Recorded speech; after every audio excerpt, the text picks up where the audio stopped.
Hey everybody, welcome back to the farm. This is John. Just want to, intro this video before we get rolling here, and it's going to be I won't say a quick one, but when I start talking about the pigs and the farm goals, it's just staring at my ridiculous mug and listening to me flap my gums. So some of you may find that interesting, some of you may not, but we got an update on our predator problem. We moved some pigs around this weekend, and we also troubleshoot some hot wire problems with our fence. So outside of that, we'll let this video get rolling, and then I'll catch y'all back here at the end. Hope everybody's having a good one. We'll see you here in a bit. Well, looks like our chicken dispatcher came back last night, and it appears to be still in the coop. So I'm gonna take a quick peek here, and chickens have been out all day. I'm sure they're not happy about that, but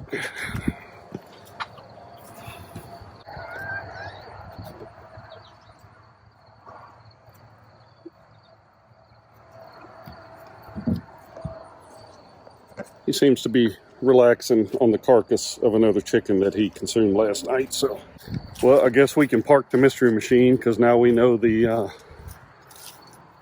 culprit. Popcorn, you looking tasty, bud. Prince, times get hard. You might be, nah, skin and bones. Starting to write her story. Rochambeau, on the other hand, I hear you sneaking up on me. What are you doing? You look like you got some meat on your bones. Hey, buddy. How you doing? After I feed the critters, I'm gonna go to the happiest place on earth, Shenandoah County landfill. And then I'm gonna swing by one of my local big box stores and see if I can get a couple, hey buddy, get a couple 3 8x8s here and start building at least part of this overhead. I gotta get these machines out of the weather, pay all the money for these things, and just let them freaking waste away out here. So that's the plan anyway. And we'll see if it survives first contact. See if we're gonna get some toss of baby action going on this morning. Lemon doesn't like to share. They like to dump their water. I think she stepped on this little squirt the other day.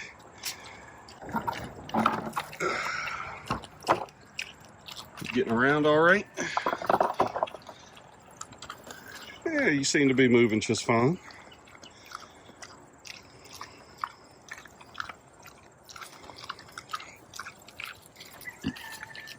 Yeah, she's just a little reckless when it comes to feeding time. She acts like she's never been fed before. I tell you, I love the color of this little piglet right here. If I'm not mistaken, that's a little girl, and that might have been the first one born. The one that we thought was a ginger. Unwaddled. Too bad.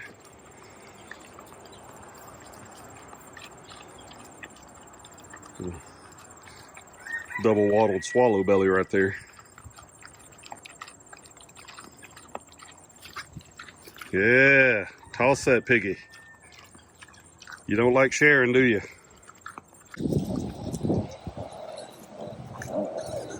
Hey. They're all interested in my shoes. Even Lemon.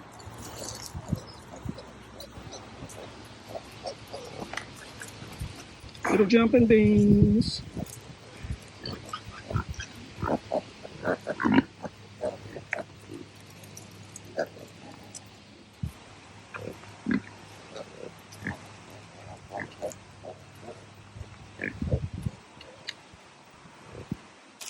All right. Well, I got 3 6x6 by 12 footers here, 6 inch by 6 inch by 12 foot. They're pretty straight, so I can't argue with that. So it's going to be a start to my overhang here. Well, we're working on moving Hazelnut. She's stopping to have a snack.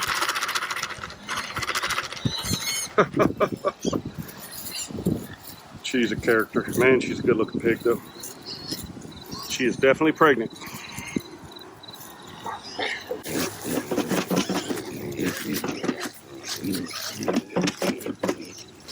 Come on, piggies.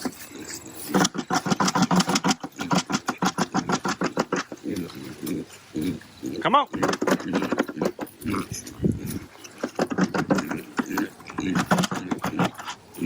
Not as smooth an operation as I wanted it to be.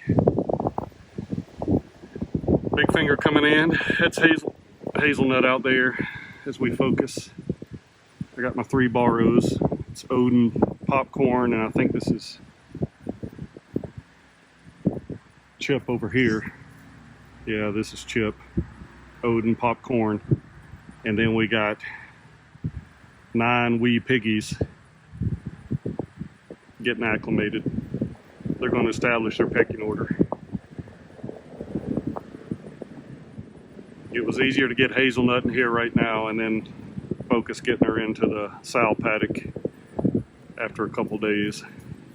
But we do have Francine out from with the boars, and she is back down with Furman.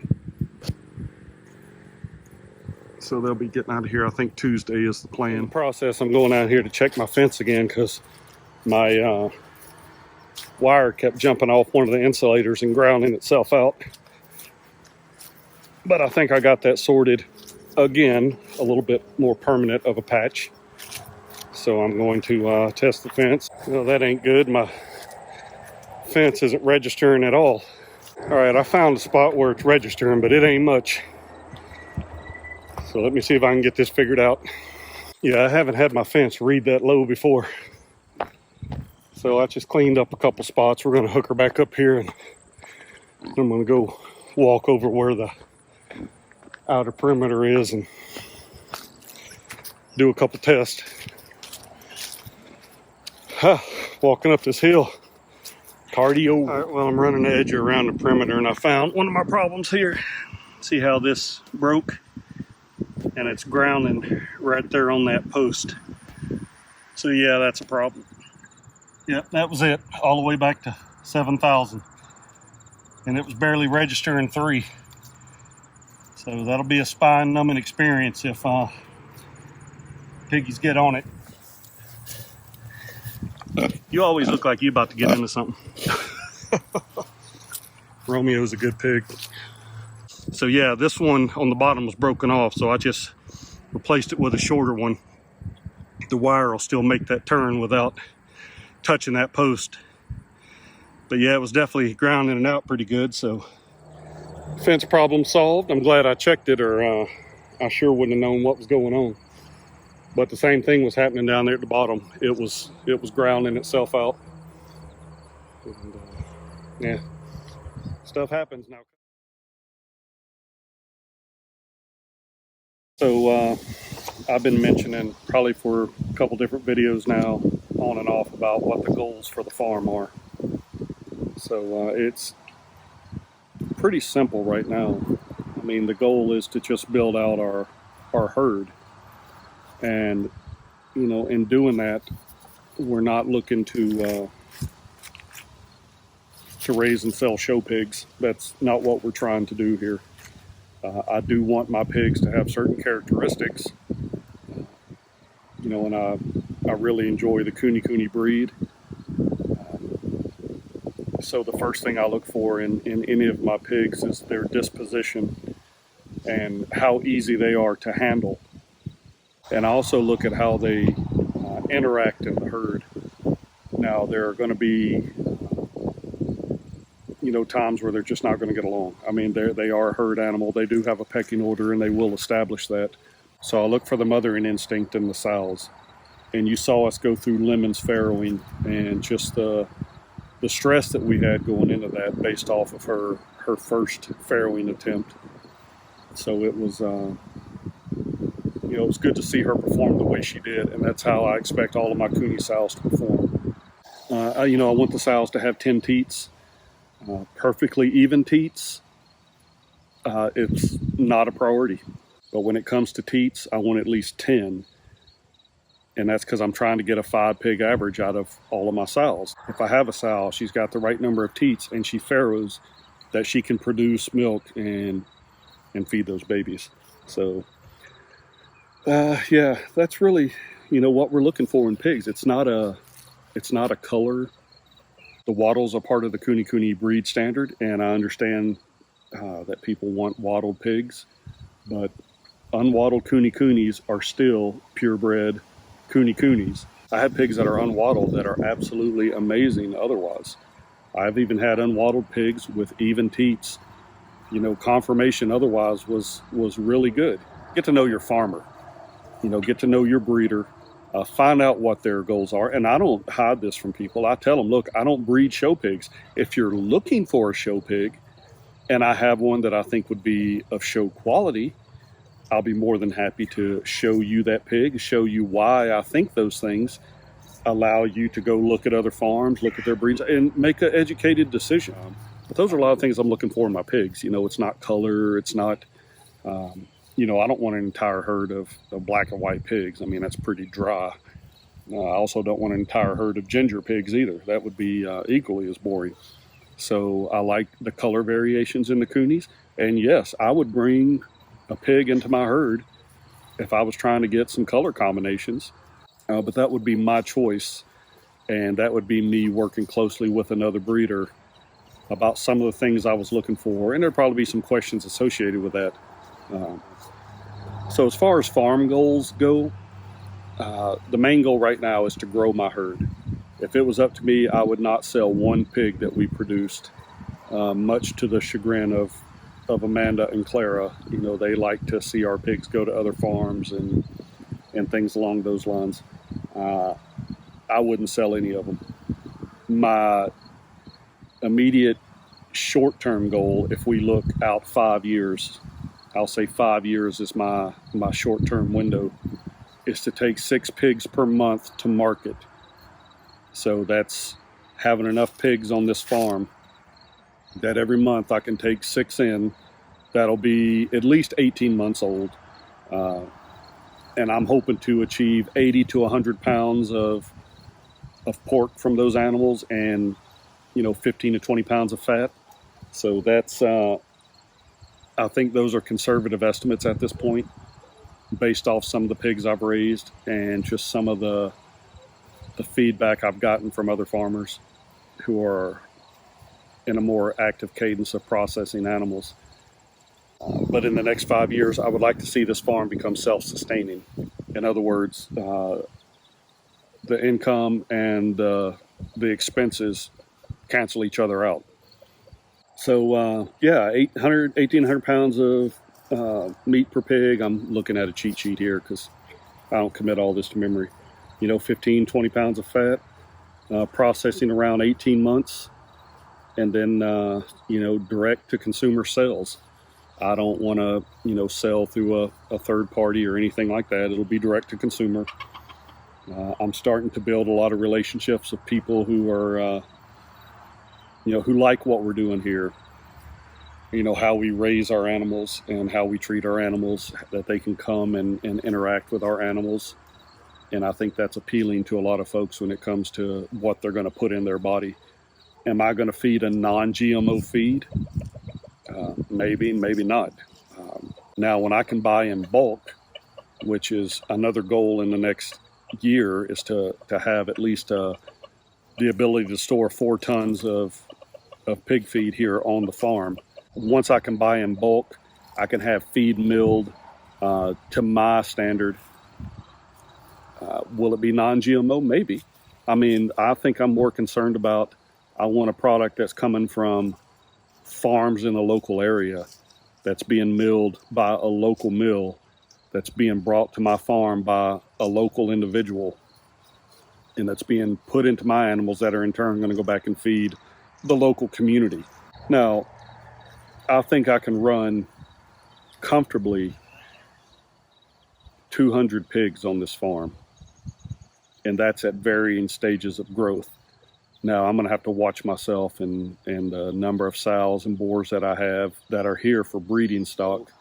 You know, these are just short-term goals. Like I said, right now I'm honing my skills in animal husbandry. I'm learning about these pigs. I've learned a lot about how we are raising our pigs.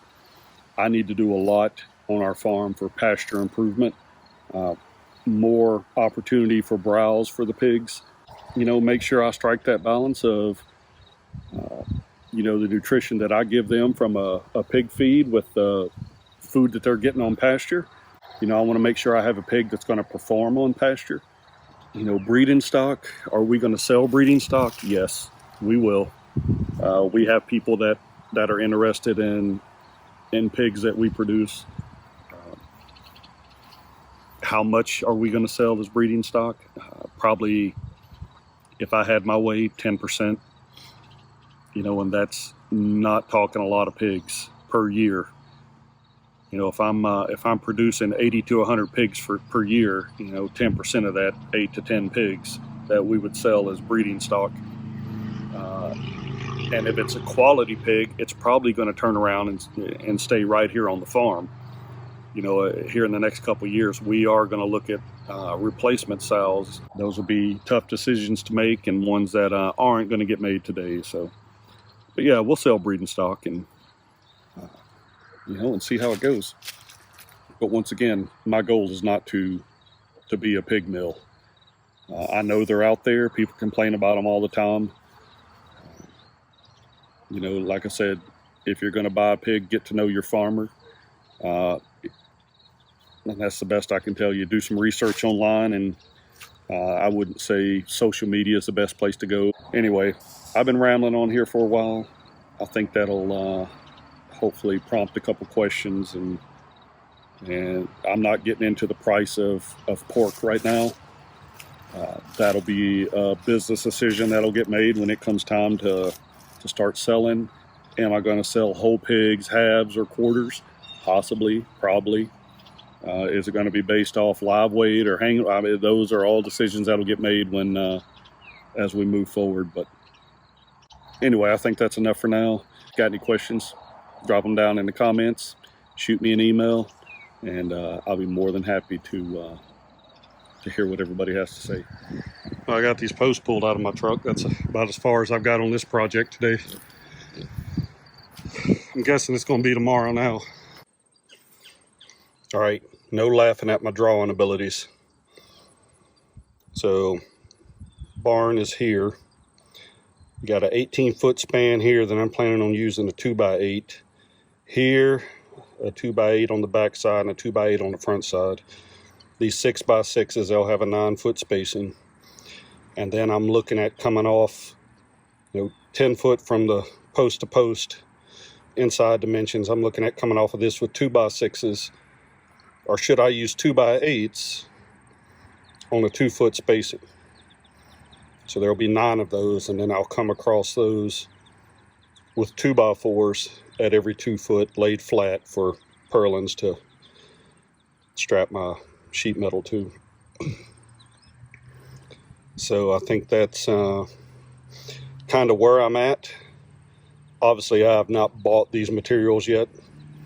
My plan is to get these posts set, and then I'll have the rest of this sorted out by then. Not to scale. If y'all didn't catch that.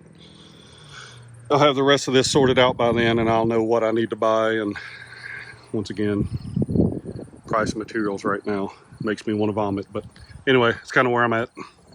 All right, everybody, I think that's going to do it for this week. I want to thank everybody who's stuck around this long. We truly appreciate y'all watching. Please like and subscribe. It really helps the channel and helps with that YouTube algorithm. I need to get this video out the door, and we'll pick up where I left off next week. You ain't missing a whole lot watching my old butt dig some holes. So anyway, if you got any thoughts on the 2x6s versus the 2x8s, I'd like to hear them. I think the 2x6 will hopefully be plenty. You know, it'll save me a few bucks on materials. But anyway, like I say, go ahead and let me know. And hope everybody has a good one. Thanks for joining us, and we'll catch you next time.